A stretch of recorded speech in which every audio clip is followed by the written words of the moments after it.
What is the first thing that comes to your mind when you hear the word introvert? Is it that shy wallflower daydreaming in the social gathering?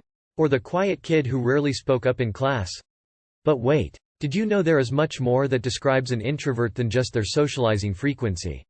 Or lack thereof. There are even different types of introverts. Who knew, right? By definition, introverts need time by themselves to recharge and avoid becoming emotionally drained. But according to research by a psychology professor at Wellesley College, there are 4 different types of introverts. These types take into account the varied personalities of introverts and acknowledge that introversion is a spectrum. With that being said, here are the 4 types of introverts. 1. Social introvert. A social introvert? Yes, you heard that right. Social introverts are both the most outgoing and the most private of the 4 types. They don't feel shy or anxious in social settings and may even enjoy them. But they feel emotionally drained if they stay out for too long. While social introverts like spending time alone, they still want a few close friends they can depend on. And they tend to be the most social when they're among this group of friends. Someone who doesn't know them might even assume they are an extrovert if they meet them when they are hanging out with their close friends. But social introverts won't share much about themselves to anyone other than their closest friends. 2. Thinking introvert. Here you can conjure the image of the daydreaming wallflower. Thinking introverts also don't mind socializing. But they rarely do so because they are lost in their own little world. They often find themselves daydreaming and may seem aloof to those who don't know them. Thinking introverts are also very introspective and therefore more in tune with their feelings than the average person. Other people may have a hard time connecting with thinking introverts. Because they have a unique thought process and prefer to experience their thoughts, rather than taking the time and energy to explain them to others. 3. Anxious introvert. Do you know of someone who might replay social encounters in their head? And think about what they said or did and what they could have done differently. Perhaps a better label for the anxious introvert is the shy introvert. To differentiate anxious introversion from anxiety disorders. Anxious introverts crave solitude even when they are with their close friends.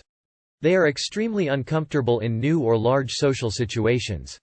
And analyze, or ruminate, on their behavior whenever they are in public. But it is important to look out for social anxiety disorder and not have the two mixed. In extreme cases, this aversion to social situations may develop into social anxiety. Although any personality type, introverts, extroverts, or ambiverts, can experience social anxiety or other anxiety disorders. But if you avoid necessary social situations because you have strong physical reactions, such as shaking, increased heart rate, or nausea during them, it is a sign of social anxiety and not shyness and requires professional attention. 4. Restrained introvert. Now this is your introvert next door kind of type. They get uncomfortable if they feel rushed into situations, especially social ones. Restrained introverts are reserved, thoughtful and don't like change. They will go out if they've planned for it far enough in advance, but they would rather be relaxing by themselves. Binging their favorite shows, reading, or doing yoga.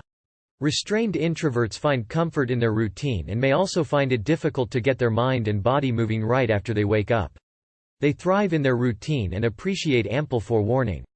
If you think you are an introvert but didn't relate to any of these 4 types, you may be an ambivert or closer to the extrovert side of the personality spectrum. Learning more about your personality type helps you communicate your needs to people with different personality types, and strengthens interpersonal relationships. Did you find this insightful? Will you now be able to tell the different types apart? Can you think of any other types? If you're an introvert, which of these 4 types did you relate to? Share this with an introvert you know to find out what type they are. If you enjoyed this video, be sure to hit the like and subscribe to Everyday IQ for more content. Thanks for watching and we'll see you in the next video.